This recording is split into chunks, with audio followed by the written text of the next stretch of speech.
I've just spotted a couple of cabbage white going in and out of that greenhouse where we've got them red cabbages. We had quite a few come early in the year, but they never seem to bother with those red cabbages. But because I've seen a couple in greenhouse, I'm thinking maybe a few of them might, and I don't want them covered in caterpillars. Plus, most of them have got nice decent sized heads on them. And I don't even want big red cabbages, because what we're going to do with red cabbage is some we've pickled already, and we'll do a few more of those. I'm going to make some red cabbage coleslaw. Maybe we'll use some of it for a really healthy Greek salad. And then the rest of it we can easily blanch and freeze. So before it goes to waste, I think I'm going to take some, and then we'll do some bits and bobs with that on cooking channel. I'd rather take a small head of cabbage than end up with a really big one that's covered in holes and possibly full of bugs. Let's go and have a look. So we've got us red cabbages in this greenhouse, and most of them have now got a decent sized head on them, except this one. This is the smallest, but it is still really nice and compact. You might notice there we've got a little visitor, and he's only in here for one reason, and that's these cabbages. So before anything happens to them, we might as well take some harvest of these. I've brought all my peppers in here as well, so they get that extra bit of sun. I think this is the biggest one we've got in here at the moment, so for a start we're definitely taking that. So we'll get this one first. Maybe I can just twist it off. Maybe not. That'll do. That's a lovely head of cabbage, that is, and there's no damage to it, and there's no water burn either. So for a start, that'll do us. And this can all go in compost.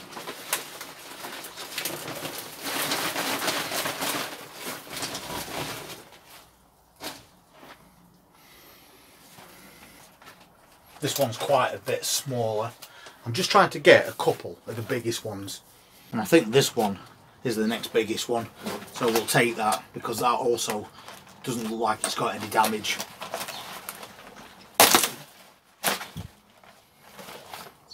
Brilliant. Two will do me for today. So that really is enough to do. We've got a couple of really nice red cabbages there.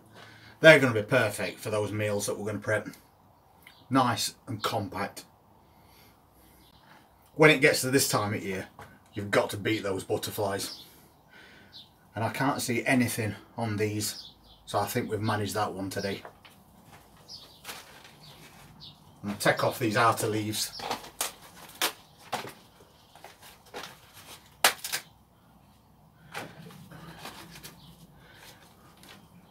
And you'll know if you've got any problems when you take these outer leaves off, because you'll see caterpillars hiding under there if there's any.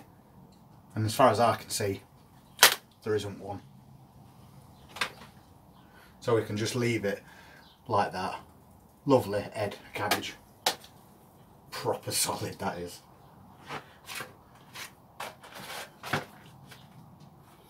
And then we've got this one.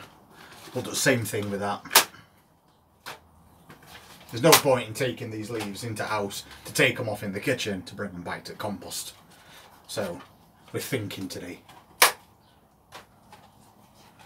And take an extra one off of that. And then you can see that amazing colour. Beautiful. So once again, solid as a rock. And now we've got two really nice red cabbages harvested straight from garden.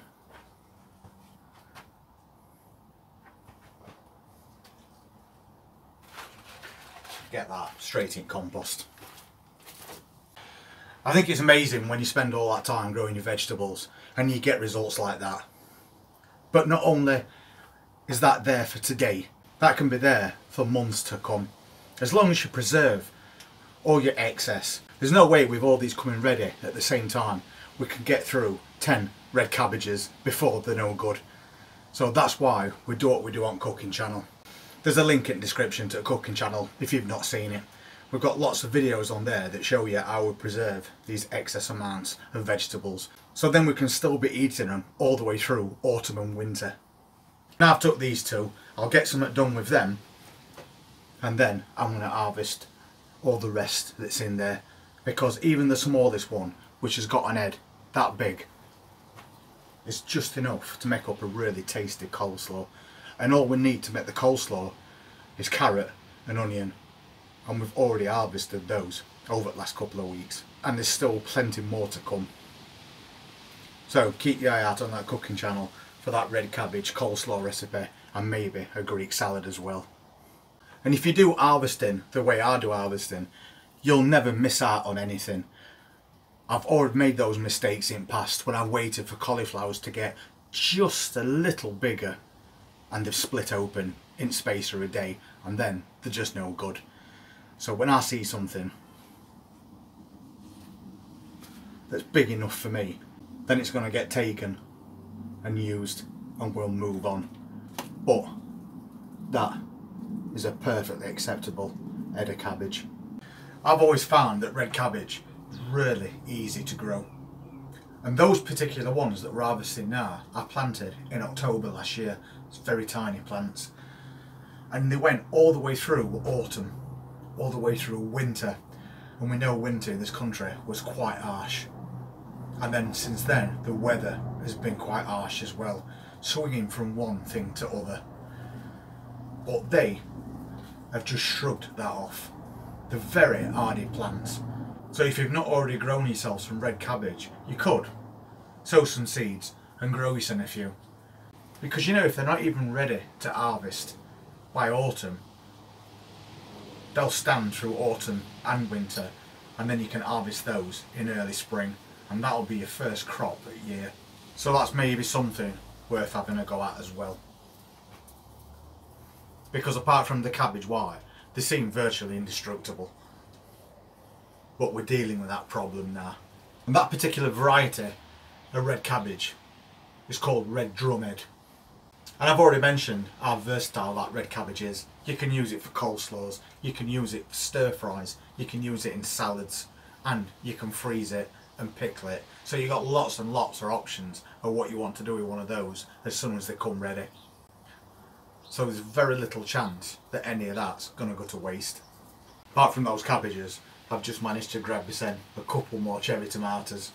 We're getting 2 or 3 every single day, and quite soon these sweet million plants, which are slightly bigger cherry tomatoes, are all going to start ripening.